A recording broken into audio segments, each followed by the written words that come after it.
What's up and welcome to KplusGaming Corner, and in this Remnant 2 video, we're revisiting our recent Explosive Engineer build, still sticking with the explosive buffs, but this time we're going more into mod power to really see what we can do with mods like Tremor and Space Crabs. And by the way, shout out to Archon on YouTube for pointing out that Space Crabs also count towards explosive damage. If you're looking for ideas and ways to get the most out of some of your mods, then look no further, we got you right here. So without wasting any more time, let's get into it. Starting with the Archetype classes, we're going with the Archon as our main and the Summoner as our secondary.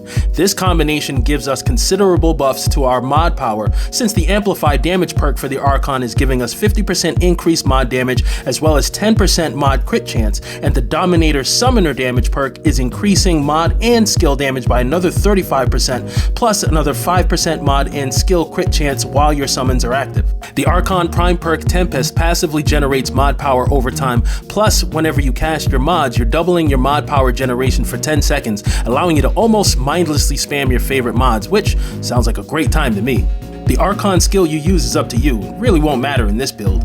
Most might go with Havoc form for obvious reasons, it's one of the better damaging skills in the game, but depending on your playstyle, Reality Ruin is also a lot of fun to play with, and I don't know anyone who runs Chaos Gate, but if that's your flavor, then have at it.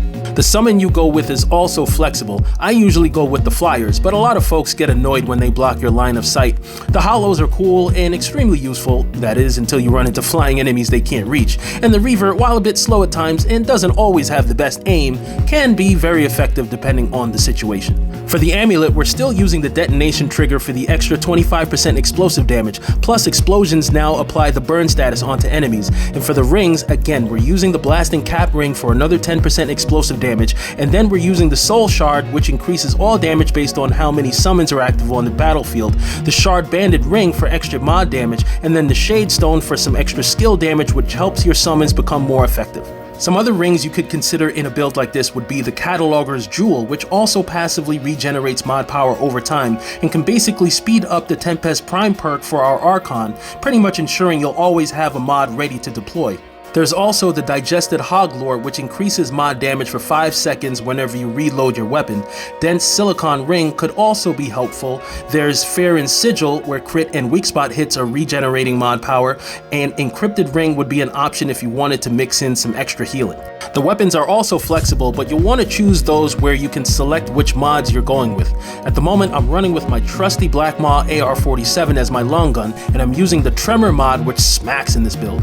With the way we're generating mod power, you'll almost always have access to this, as we're dealing nice damage plus staggering enemies and spreading the burn status around, and I have the Harmonizer Mutator, which increases this weapon's mod damage by 20% plus generating some extra mod power for our handgun. And speaking of the handgun, I'm going with the Tech Pistol and using the Helix mod, which just like Tremor and as mentioned in my previous video, also counts as explosive damage, so it gets those damage buffs plus can set enemies on fire. And as I said before, Kill Switch is a must-have for this build for another way to detonate and cause more explosions. Pretty much every 10 seconds when you switch to this weapon, you're setting off a blast and deleting ads and setting the tougher enemies on fire. Plus you can reduce that 10-second cooldown based on how many enemies you killed with the blast. For the Relic, I'm using the Runed Heart, which heals us in addition to generating even more mod power. If you're ever in a situation where your mods were finished and you needed them back right away, just pop your Relic and within a few seconds, your mods will be up and running and ready to go again. For the Relic fragments, I'm going with some extra consumable use speed, more mod damage, and then some extra healing effectiveness, since the Runed Heart is more of a health regen tool than it is traditional healing, and we'll get a lot more health regen this way, making this Relic a lot better. The trait points are almost the same as with our Explosive Engineer. We still want to make sure we're spec'd into kinship so we won't kill ourselves or our teammates with our explosions.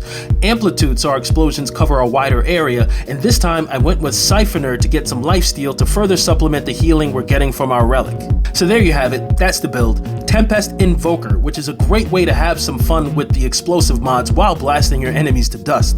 Let me know down below if you're running a similar build and how you have yours set up, and also let me know if you have any questions on where to find some of the rings or mods that I mentioned. Thanks so much for watching if you made it this far, and do give this video a thumbs up if you haven't already. It's greatly appreciated, plus helps our growing channel reach a wider audience. And if you enjoyed this video or found it helpful, please consider subscribing and ringing that notification bell to make sure you're getting all the updates on when I'm going live or dropping new videos. I love you guys, and thanks again for all your support. I'll catch y'all on the next one. Till then, peace.